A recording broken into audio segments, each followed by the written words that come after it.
Alam mo, nakakakilig yun.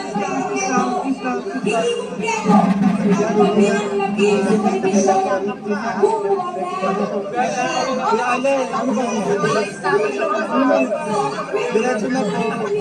ang pagbilang lagi sa telebisyon kung Diretso na po. Ano pa pakiramdam ba? Sabi ko si Yusing Evan, ngayon nakita na kayo.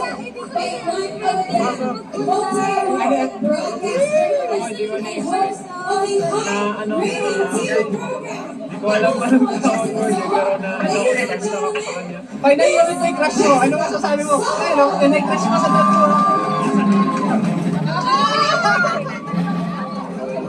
Thank you. Go sa 24 naman.